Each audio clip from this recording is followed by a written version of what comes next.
मित्रों नमस्कार। मैं हूं राकेश कुमार। आप देख रहे हैं मत अभिमत। लोकसभा चुनाव सर पे है। सभी पार्टियां प्रत्याशियों का नाम दे रही हैं। जहां प्रथम द्वितीय फेज के का चुनाव होना है, वहां बाज़ाब्ता उम्मीदवारी पेश की जा रही है। पर्चा भरा जा रहा है। लेकिन उसी में जहां अभी उम्मीदवारों की घोषणा नहीं हुई है, उसको लेकर तमाम तरह के कयास लगाए जा रहे हैं। जहां उम्मीदवारों का नाम उछाला जा रहा है, वहीं सोशल मीडिया पर तमाम भ्रामक समाचार फैला हुआ है।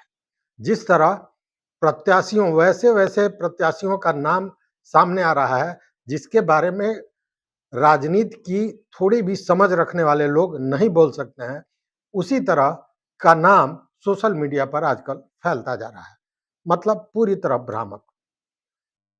अब जरा पूर्वी चंपारण की बात करें। पूर्वी चंपारण लोकसभा क्षेत्र में 6 बार सांसद रह चुके राधा मोहन सिंह एनडीए के तरफ से प्रत्याशी हैं। हालांकि ये हो रहा था कि उनको नहीं मिलेगा, लेकिन उनसे मजबूत कोई प्रत्याशी एनडीए के पास नहीं था और राधा मोहन सिंह को मिला। वो पूर्व में कृषि कल्याण मंत्री भी रहे हैं भारत सरकार में, 6 बार सांसद रहे हैं। अब उनके खिलाफ खड़ा करना है महागठबंधन को, मतलब इंडी गठबंधन को प्रत्याशी। और यह सीट इंडी गठबंधन में राजद को गया है। पूर्व में भी राजद यहां से लड़ती रही है। आपको याद होगा अखिलेश प्रसाद सिंह राजद के टिकट से ही इसी उस समय मोतिहारी लोकसभा क्षेत्र हुआ करता था, उससे जीते थे। अब इसको लेकर तमाम तरह के कयास लगाए जा रहे हैं। पूर्व में विनोद श्रीवास्तव जो राजद के नेता हैं, उनको टिकट मिला था, लेकिन वो द्वितीय पोजीशन पर रहे थे और राधा मोहन सिंह ने बाजी मारी थी। इस बार जो नाम आ रहा है उसमें पूर्व विधायक राजेश कुशवाहा का नाम आ रहा है, डॉक्टर राजेश कुशवाहा का। शंभू प्रसाद गुप्ता का नाम आ रहा है। कई जगह उद्योगपति शंभुनाथ सिकारिया का नाम आ रहा है। विनोद श्रीवास्तव का नाम आ रहा है। ये कयास लगाया जा रहा है, लेकिन अब तक यह क्लियर नहीं हुआ है कि टिकट किसको मिलेगा। हालांकि राजद को लेकर यह भी बातें की जा रही हैं चौक चौराहों पे कि फलाने ने इतना पैसा टिकट के लिए दिया है, चिलाने ने इतना पैसा दिया है, ये सारी चीजें चल रही है। लेकिन आज सोशल मीडिया पर एक और धमाका हुआ। धमाका ये हुआ कि जदयू की जो विधायक हैं केसरिया से शालिनी मिश्रा, वह राजद को ज्वाइन करने जा रही हैं और पूर्वी चंपारण में इंडी गठबंधन के प्रत्याशी होंगे। अब ये जैसे ही मामला आया, वैसे ही तरह-तरह के कयास लगने लगे।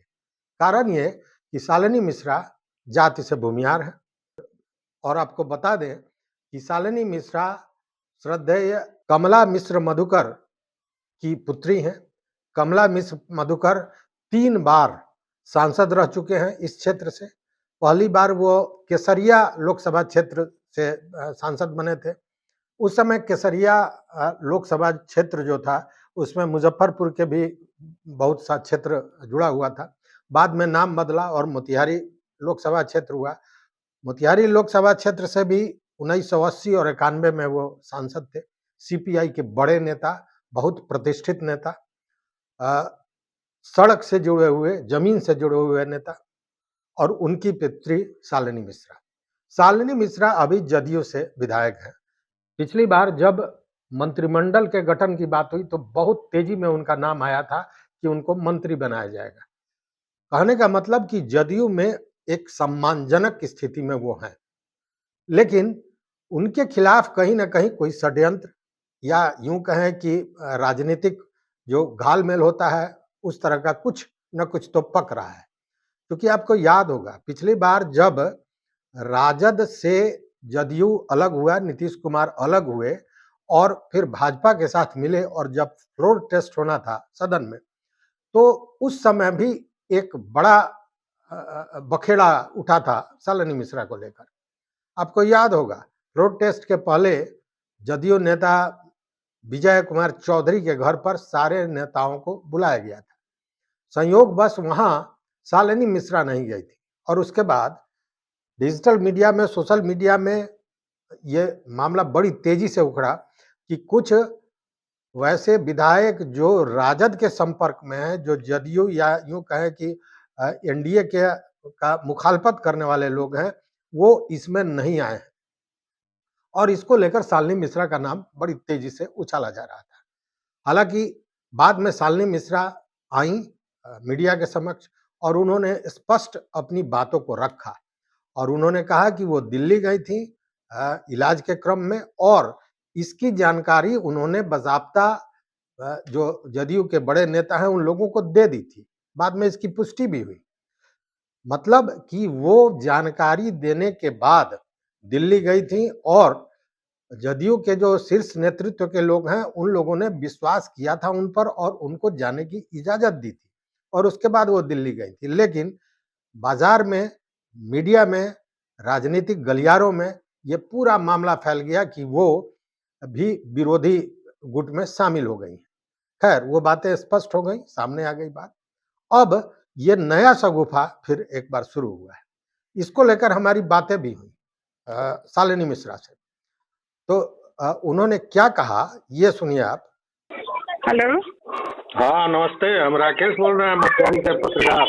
प्रणाम भैया। प्रणाम प्रणाम, का हाल बा? सब अच्छा बा, रउआ कैसन बानी भैया? बहुत बढ़िया बहुत बढ़िया। अरे एगो ई चला रहल बा कि भैया महागठबंधन सब बहुत अफवाह बा और कुछ नहीं है। हमरा बहुत फोन आ गेल बा, हम सबके हम कारण दे दी, ऐसा कोई बात नहीं है। ऐसा कोनो बात एकदम गलत न्यूज़ बा, गलत न्यूज़ बा। अच्छा एकर हम ठीक बा।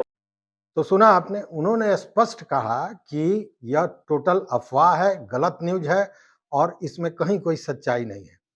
बाद में उन्होंने ये कहा कि वो जदयू के प्रति, नीतीश कुमार के प्रति पूरी तरह वफादार हैं, जदयू के साथ हैं, एनडीए के साथ हैं और पूरे मनोयोग से एनडीए के लिए काम कर रही हैं एक कार्यकर्ता के रूप। ऐसे क्षेत्र में भी शालिनी मिश्रा ने जो काम किया है, जो लोगों के साथ उनका संपर्क रहा है, उससे वो लोकप्रिय है। उनकी लोकप्रियता को लेकर भी इस तरह के शगुफे छोड़े जा रहे हैं। हालांकि सभी का अपना अपना मत है, सभी का अपना विचार है। कहने का मतलब है कि ये जो बातें मीडिया में चल रही हैं कि वो राजद में शामिल हो जाएंगी और आने वाले एक आध दिनों में उन्हीं के नाम की घोषणा होगी, इससे शालिनी मिश्रा ने पूरी तरह इनकार किया गया है। अब ये जो सोशल मीडिया पर चल रहा है, ये सभी अपने अपने तरह से आकलन करते हैं। राजनीति है और राजनीति में तो कयास लगाए जाते हैं। इसी कयास के तहत इस तरह के समाचार भी निकल कर आते हैं। हालांकि इसका सीधा विरोध या सीधे खंडन किया शालिनी मिश्रा ने। तो इस वीडियो में बस इतना ही। अंत में यही कहूंगा कि अभी तक राजद की ओर से या इंडी गठबंधन की ओर से किसी भी प्रत्याशी का नाम सामने नहीं आया है ऑफिशियली। कयास जिसको जो मन करे वो लगाता रहे। तो इस वीडियो में बस इतना ही। देखते रहिए मत अभिमत। चैनल पर नए हो तो निश्चित रूप से सब्सक्राइब कीजिए, लाइक कीजिए, दोस्तों के साथ शेयर कीजिए और अपना विचार इन सारे बिंदुओं पर जरूर हमारे कमेंट बॉक्स में आकर दीजिए। देखते रहिए मत अभिमत। बहुत बहुत धन्यवाद। बहुत बहुत धन्यवाद।